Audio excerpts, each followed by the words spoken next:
गाड़ी को आज हम रोड पर ले जाएंगे। लाइन लगी है बहुत कुत्ते वाली। सीएनजी सस्ती पड़ती है और एक टाइम पे इतनी भीड़ भी नहीं होती थी। पता नहीं भाई पब्लिक सीएनजी पे ही चला रही गाड़ी क्या है। इसी तरीके से मुझे तो इलेक्ट्रिक का भी फ्यूचर दिखाई देता है। ना तो आपको एक्सीलेटर ज्यादा देना पड़े, ना एक्सीलेटर उससे कम देना पड़े। गाड़ी को भगाने की कोशिश मत हो कि भैया मेरे को 5 मिनट में पहुंच जाना है। अगर आप 5 मिनट में भी पहुंच रहे हो किसी जगह पे, और अगर आप ये टेक्निक्स यूज करोगे तो ज्यादा से ज्यादा क्या होगा कि आप 7 मिनट में पहुंचोगे।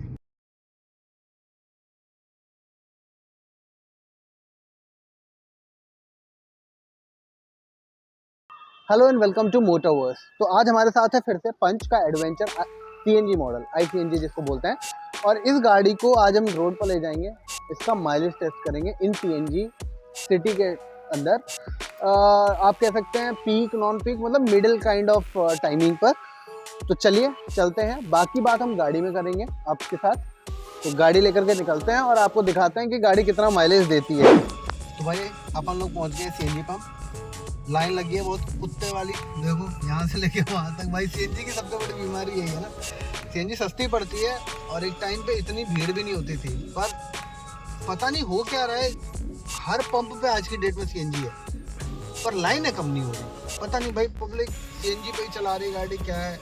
और इसी तरीके से मुझे तो इलेक्ट्रिक का भी फ्यूचर दिखाई देता है। जिस हिसाब से इलेक्ट्रिक चल रही है, 5-6 तो चार्जिंग स्टेशन होते हैं, उस पर गाड़ी हो जाया करेंगे 20, फिर देखेंगे कौन कितनी चार्ज कर लेगा।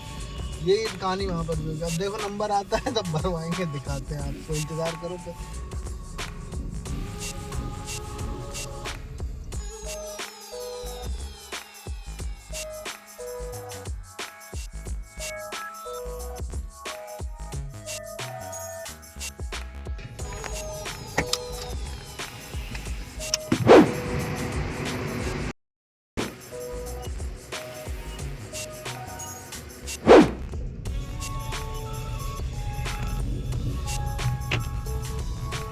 हाँ तो भाई अब सीएनजी तो हमने भरवा ली है। अब हम एक काम करते हैं, इस गाड़ी का जो ट्रिप है, ट्रिप ए और ट्रिप बी दोनों को हम कर देते हैं 0। कौन हो जा 0। हाँ तो ट्रिप ए हमने कर दिया 0 और ट्रिप बी को भी हम 0 कर दे रहे हैं। तो अब हमारा ऑडोमीटर जो दिखा रहा है वो है 3800 किलोमीटर, लगभग 3800 किलोमीटर की गाड़ी टोटल लगे चल चुकी है। अब इस गाड़ी को चलाएंगे लगभग 40 से 45 किलोमीटर के आसपास, ताकि हमें पता चल जाए कि एटलीस्ट 1 किलो सीएनजी कितना, मतलब 1 किलो सीएनजी तो खत्म हो ही जाए, चाहे जितना भी वर्स्ट केस सिनेरियो हो, जितनी भी टॉप क्लास ये माइलेज दे रही हो, पर कम से कम 1 किलो सीएनजी खत्म होनी चाहिए। और उसके लिए हम 40 से 45 किलोमीटर चलाएंगे और आपको दिखाएंगे कि कितनी चल गई है। उसके बाद उसी सीएनजी स्टेशन पर हम दोबारा जाएंगे और दोबारा से भरवाएंगे, रिफिल करवाएंगे फिर से फुल, और उसमें हमें पता चलेगा कि कितना किलो सीएनजी यूटिलाइज हुई, और उसके हिसाब से माइलेज कैलकुलेट कर लेंगे।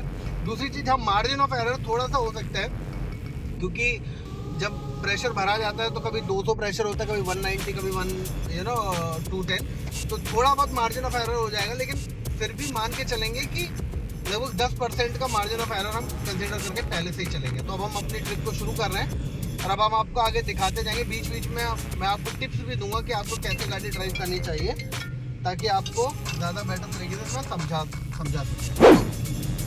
आपको कोशिश ये करनी कि गाड़ी जो है आपकी वो एक फिक्स स्पीड पर चले। जैसे अगर आप हाईवे पर हैं और अगर आप मान लीजिए हाईवे की स्पीड लिमिट 80 है, तो आप 75, 80 के आसपास कोशिश करें कि ना तो आपको एक्सीलेटर ज़्यादा देना पड़े, ना एक्सीलेटर उससे कम देना पड़े। अभी मैंने जैसे अपनी गाड़ी 55 पे बांध रखी है, मेरी गाड़ी ना तो 56 हो रही है, ना गाड़ी 54 हो रही है। सिमिलरली सिटी के लिए 50-55 बहुत है, हाईवे के लिए 70-80 इज मोर देन इनफ।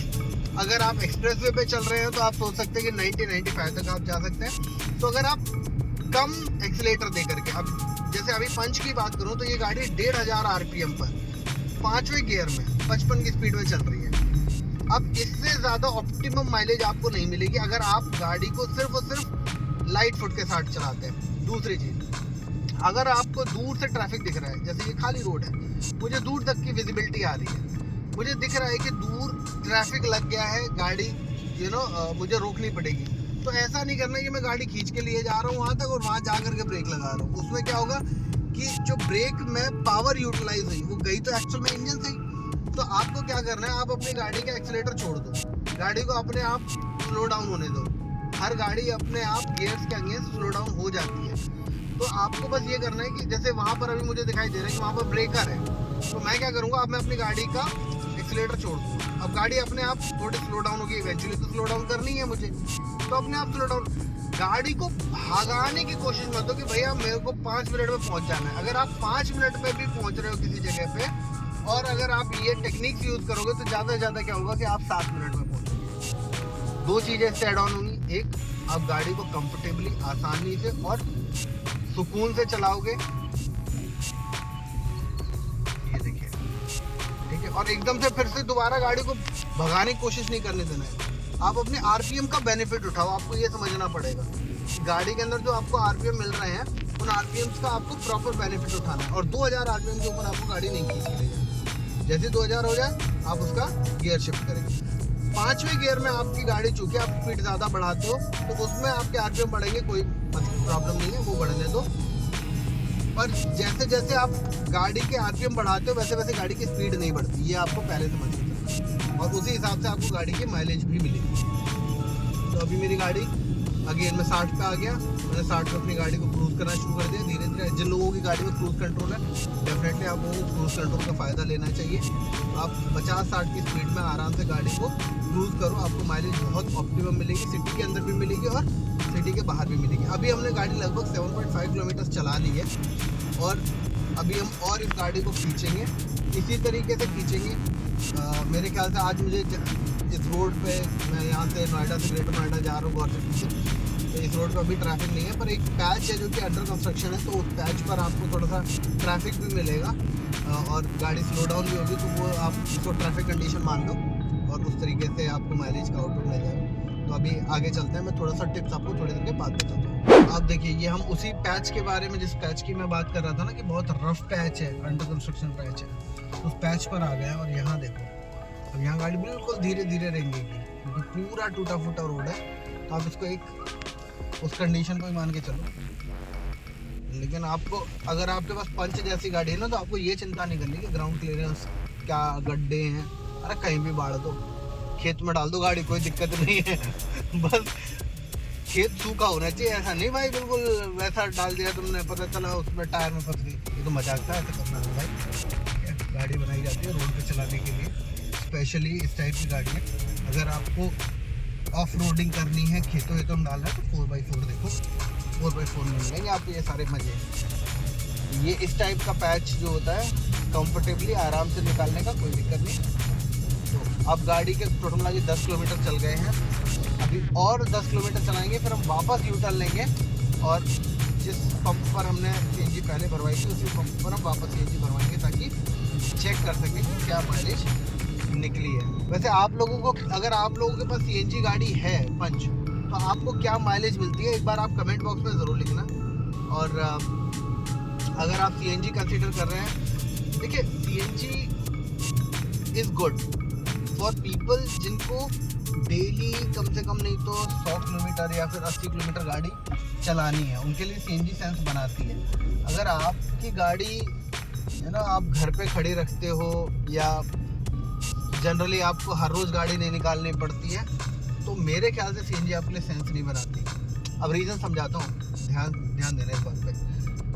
आप एक पेट्रोल वर्सेस एक सीएनजी गाड़ी में 1 लाख रुपए का अंतर है, मिनिमम, बेर मिनिमम की बात कर रहा हूँ।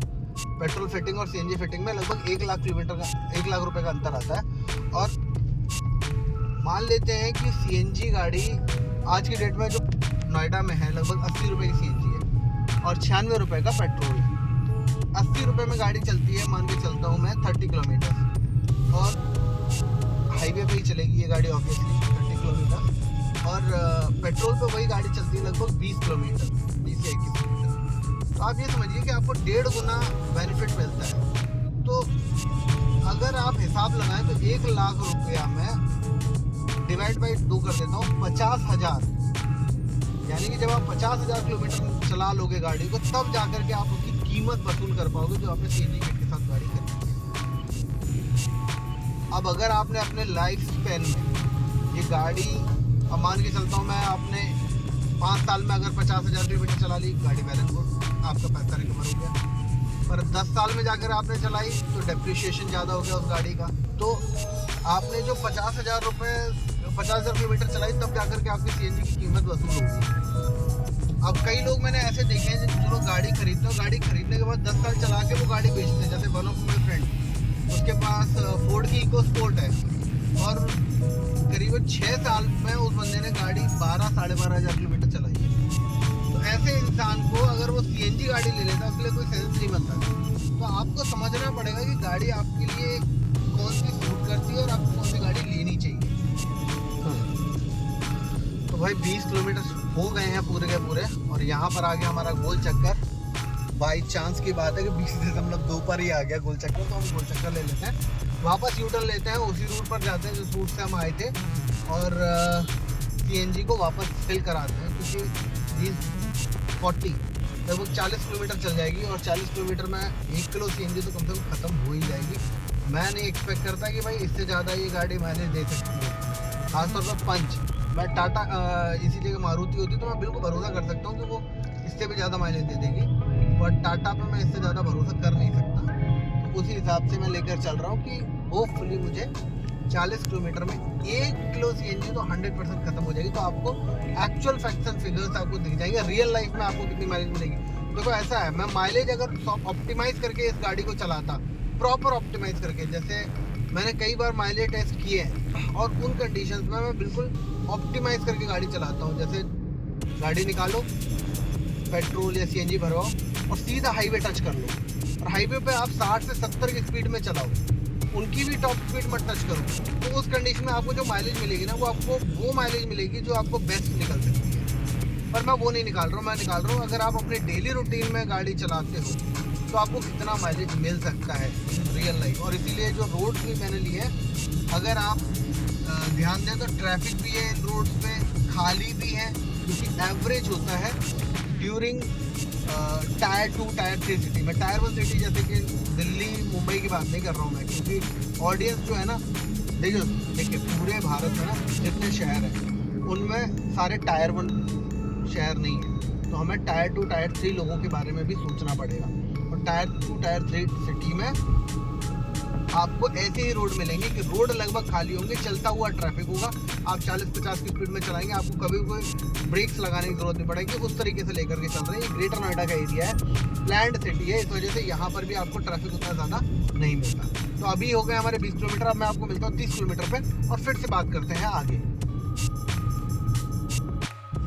तो गाड़ी अब चल गई है 30 किलोमीटर, और मैंने गाड़ी को अभी तक 60 पर ही रखा है, 60 से ऊपर नहीं गया हूँ। टोटल जो ड्यूरेशन है मतलब टोटल जो मैंने गाड़ी ड्राइव की है उसमें मैक्सिमम जो स्पीड मेरी गई है वो 60, और एवरेज मैंने रखा है 55-60, क्योंकि 55 to 60 मतलब ऐसा फिक्स नहीं है। 55 हमने एवरेज रखा है, 60 हमारी मैक्सिमम गई है। बीच में एक इंसिडेंट हो गया था कि एक मोटरसाइकिल वाला लेके आ रहा होगा पी के, और उससे स्किड हो गई मोटरसाइकिल, तो मोटरसाइकिल चली गई थी नाली में, तो उसको देखने लग गए, उसकी मदद कराने की कोशिश की, लेकिन वहाँ पे अभी JCB वगैरह आएगी तो उसमें टाइम लगेगा। फिर हम लोग निकल गए, क्योंकि आपको वीडियो भी देनी थी और फिर शाम हो जाती तो दिक्कत होती। तो आप 40 किलोमीटर पे जाते हैं सीधा। आप अब आपको अगला जो शॉट दिखाएंगे उस शॉट में हम आपको सीधा CNG पंप दिखाएंगे, और वहाँ पर दिखाएंगे कि कितनी CNG इसके अंदर अब आती है। अगेन हमें CNG की लाइन में भी लगना पड़ेगा, तो फिर वहाँ पर भी हमारी ऑब्वियसली वेस्टेज होने वाली है CNG की, तो माइलेज वहाँ पर भी इम्पैक्ट करेगा। और कोशिश करेंगे कि जल्दी से जल्दी CNG भर जाए और आपको हम दिखा सकें कि एक्चुअल में CNG पर गाड़ी कितनी चलती है और क्या माइलेज पंच में निकलता है। तो चलिए मिलते हैं आपसे आगे। तो भाई 40 किलोमीटर फिक्स पूरे हुए हैं, अगर आप चाहो तो देख लो स्क्रीन पर। यहाँ पर 40 किलोमीटर हमने पूरे कर दिए हैं, और अब हम वापस उसी CNG स्टेशन पर फिर से लाइन में लगने के लिए आ गए हैं जिस CNG स्टेशन पर हमने पिछली बार 1 घंटा वेस्ट किया था। तो 1 घंटा अब हम और इंतज़ार करेंगे, और उसके बाद हमारी गाड़ी CNG स्टेशन तक पहुंचेगी। तो अगर आप CNG लेने का सोच रहे हो ना, तो एक सबसे बड़ा पॉइंट जो आपको कंसिडर करना चाहिए वो है ये लाइन आपको झेलनी पड़ती है। स्पेशली अगर आप दिल्ली NCR जैसी जगहों पर है और वहाँ पर इतना ट्रैफिक लगता है, चाहे जितने भी पंप कर दिए जाएँ फिर भी ट्रैफिक आपको हर पंप पे ऐसा ही देखने को मिलेगा। तो अगर आपको इतना ट्रैफिक मिलता है तो सीएनजी खड़े खड़े कितना फूंक दे रहे हो और अपना टाइम कितना वेस्ट कर रहे हो, वो भी एक मैटर है। अगर आपके लिए टाइम आपका मेन कंसर्न है ना, देखिए ऐसा होता है कि दो तरीके के लोग होते हैं। एक जिनको कि टाइम से कोई ज़्यादा फ़र्क नहीं पड़ता कि ठीक है I am going for a job, तो मेरा फिक्स है, मैं उस पर मुझे कोई फ़र्क नहीं पड़ता। और एक होता है बिजनेसमैन टाइप का आदमी कि भाई मेरा एक एक मिनट कीमती है। उन लोगों के लिए ना ये जो ट्रैफिक का लाइन होता है ना, ये बहुत बड़ा पेन बन सकता है। अभी आप देख लीजिए, यहाँ पे मैं आपको टाइम दिखा देता हूँ, 2:59 हुए हैं। और जब हमारी गाड़ी का नंबर आएगा मैं आपको दिखाऊंगा कि कितना टाइम हमें यहाँ पर लगा। और उस टाइम पर भी हमारी गाड़ी की एसी ऑन है, सीएनजी ऑन है, गाड़ी ऑन है, सीएनजी पर है, एसी ऑन है। तो वो भी आपको कंसिडर करके चलना पड़ेगा कि कितना टाइम हमने इसमें भी वेस्ट किया। उसके बाद क्या माइलेज निकलते हैं वो देखेंगे आप।